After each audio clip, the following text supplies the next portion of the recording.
চমৎকার একটি ল্যাম্প তৈরির আইডিয়া মাথায় ঘুরছিল, বানিয়ে ফেললাম। সফট লাইটিংয়ের এই গ্যাজেটটি পড়ালেখার জন্য ডেস্কে অথবা ডেকোরেশন লাইট হিসেবে ব্যবহার করা যাবে ড্রয়িং রুম কিংবা বেডরুমে। আমার পরিকল্পনা ছিল এমন লাইটটি বানাবো খুব সহজ উপায়ে, যেটা চাইলে আপনারাও বানাতে পারবেন। পরিকল্পনা অনুযায়ী তৈরি করলাম এই ল্যাম্পটি। ব্রাইট ও সফট লাইটের এই ল্যাম্প খুব কম খরচে বানানো যাবে। চলুন দেখি কিভাবে তৈরি করা যায় এরকম একটি ডেকোরেশন ল্যাম্প।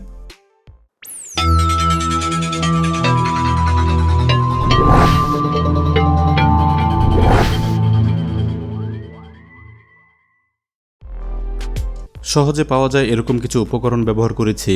পরিচিত হব সবগুলো আইটেমের সাথে। আলোর উৎসের জন্য দরকার ছিল বেশ কিছু এলইডি। অল্প দামের এই এলইডিগুলোতেই আমার কাজ চলে গেছে। এখানে প্রতিটি লাইনে 10টি করে এলইডি আছে। 3 লাইনে সর্বমোট ব্যবহার করেছি 30টি লাইট। এ জাতীয় এলইডি খুব কম দামে পাওয়া যায়, মাত্র 2 থেকে 3 টাকার মধ্যে পাওয়া যায় ইলেকট্রনিক্স মার্কেটে। পিসিবিতে অ্যাটাচ করতে হবে এরকম কোনো বিষয় নেই। চাইলে কার্ডবোর্ড কিংবা প্লাস্টিক ছিদ্র করে 10টি করে এভাবে বসিয়ে ডিরেকশন ঠিক রাখলেই কাজ চলবে।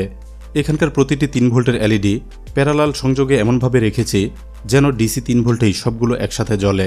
এসব এলইডি খুব একটা গরম হয় না, এজন্য প্রয়োজন হয়নি কোনো হিট সিঙ্ক।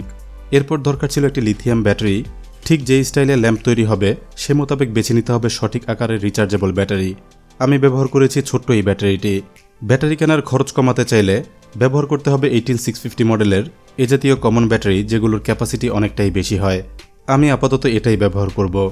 ব্যাটারি চার্জ করার জন্য অবশ্যই লাগবে একটি charging module. Lithium battery charge করার জন্য TP4056 মডেলের খুব কমন এই মডিউলটি ব্যবহার করব। 20 থেকে 30 টাকার মধ্যে পাওয়া যায় এসব মডিউল। আমি গোলাকৃতির ল্যাম্প বানাবো, যেখানে সরাসরি চার্জিং মডিউল বসানো কিংবা সরাসরি চার্জিং পোর্ট ব্যবহার করা বেশ কঠিন হবে। সহজ উপায় হিসেবে আলাদা পোর্ট ব্যবহার করব। এটার মধ্যে আছে একটি মাইক্রো ইউএসবি পোর্ট। এটার পেছনে 2টি কেবল বের করা আছে আউটপুট নেয়ার জন্য। ইলেকট্রনিক্সের দোকানে 5 থেকে 10 টাকার মধ্যে এগুলো কেনা যায়। লাইট কন্ট্রোলের জন্য একটি সুইচ লাগবে। 2 স্টেপের এই সুইচটি ব্যবহার করব অন বা অফ করার জন্য। ইলেকট্রনিক উপকরণ এ পর্যন্তই। এবার চলে যাব অ্যাসেম্বলিতে। প্রথমে ব্যাটারিটি অ্যাটাচ করব চার্জিং মডিউলের সাথে।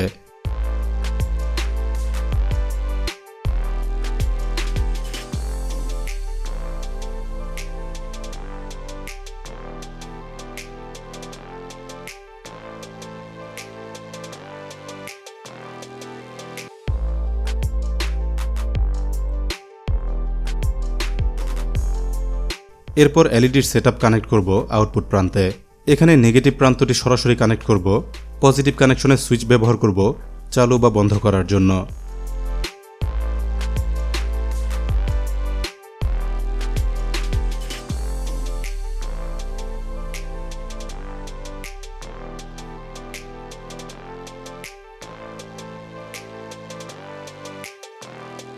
আমার ব্যবহৃত লিথিয়াম ব্যাটারিটি 3.7 ভোল্টের হলেও আমরা জানি ফুল চার্জে এগুলো 4 ভোল্টেরও বেশি হয়ে থাকে।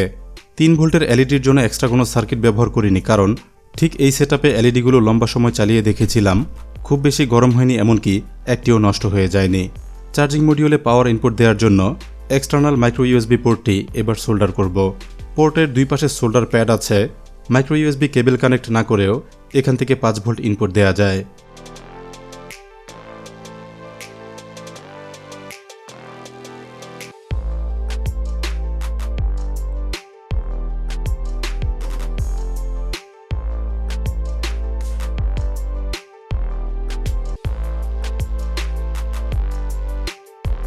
ইলেকট্রনিক্স আইটেমের সেটআপ এটুকুই। এখন চাইলে নানাভাবে এটা দিয়ে বিভিন্ন স্টাইলে তৈরি করা যাবে লাইটিং গ্যাজেট। এবার সবগুলো আইটেম বসাতে অবশ্যই প্রয়োজন হবে দেখতে সুন্দর এরকম একটি ক্যাসিং। আমার নিজস্ব পরিকল্পনায় তৈরি করেছি একটি সহজ মডেল। টপ এবং বটম পার্টের জন্য এভাবে ক্যাপের মতো ডিজাইন করেছি। ক্যাপ দুটির ঠিক মাঝখানে 3 দিকে মুখ রেখে বসাবো 3 ভাগে থাকা 10টি করে এলইডি। লাইট ডিফিউজ করার জন্য পেপার জাতীয় উপাদান ব্যবহার করব। এজন্য উপর এবং নিচ 2 অংশেই চারপাশে রেখেছি 1 মিলিমিটারের সামান্য গ্যাপ। ত্রিভুজাকার এই অংশটি এমনভাবে ডিজাইন করেছি যেন 3 পাশেই লাইট বসানো যায়। মোটামুটি এই ছিল ডিজাইন প্রসেস। মডেলটি এবার বাস্তবায়ন করব 3D প্রিন্ট করে। লাইটটির ক্যাসিং বানাতে 3D প্রিন্টার লাগবে এমন কোনো কথা নেই। কনসেপ্ট দেখে অনেকেই হয়তো বুঝে গেছেন। ঠিক একই ডিজাইনে এটা বানানো সম্ভব কার্ডবোর্ড কিংবা শক্ত কাগজ ব্যবহার করে। প্রিন্ট শেষে হাতে চলে এলো ক্যাসিংয়ের সকল উপকরণ। ক্যাসিংয়ের সেটআপ হবে অনেকটা এরকম।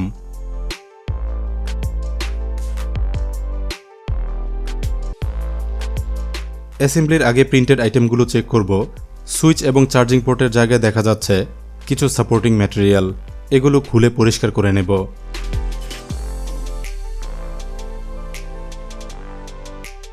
এরপর অ্যাসেম্বলি। ইলেকট্রনিক আইটেমগুলো বসিয়ে নেব ঠিক আগে দেখানো পদ্ধতিতে।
অ্যাসেম্বলি এটুকুই ছিল।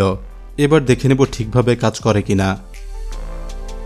লাইটিং ঠিক রয়েছে, বেশ উজ্জ্বল আলো পাওয়া যাচ্ছে 30টি এলইডি থেকে। এরপর চার্জিং টেস্ট করে নেব, ব্যাটারি ঠিকমতো চার্জ হচ্ছে কিনা দেখে নিতে হবে। দেখতে পাচ্ছি চার্জ হচ্ছে, তার মানে সবই মোটামুটি ঠিক রয়েছে।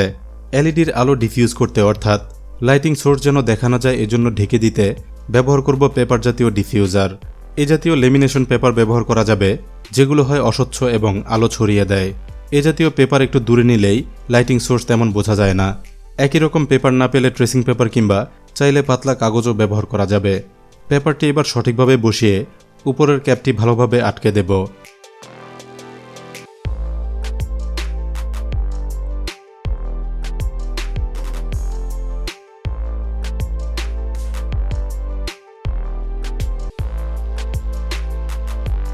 এভাবেই বানিয়ে ফেললাম দারুণ দেখতে একটি ডেকোরেশন ল্যাম্প।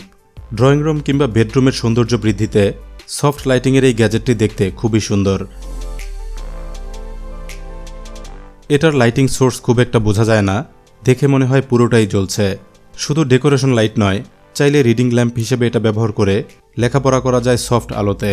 ব্যবহৃত উপকরণগুলো সংগ্রহ করে চাইলে আপনিও খুব সহজে বানাতে পারবেন এরকম সুন্দর একটি লাইটিং গ্যাজেট।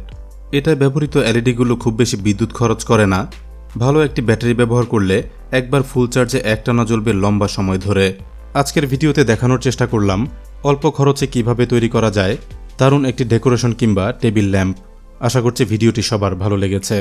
ভালো লাগলে লাইক দিতে ভুলবেন না। আর এরকম দারুণ দারুণ গ্যাজেট তৈরির ভিডিও নিয়মিত দেখতে গ্যাজেট ইনসাইডার বাংলা চ্যানেলটি এখনই সাবস্ক্রাইব করে বেল আইকনে ক্লিক করে রাখুন। ধন্যবাদ সবাইকে ভিডিওটি দেখার জন্য।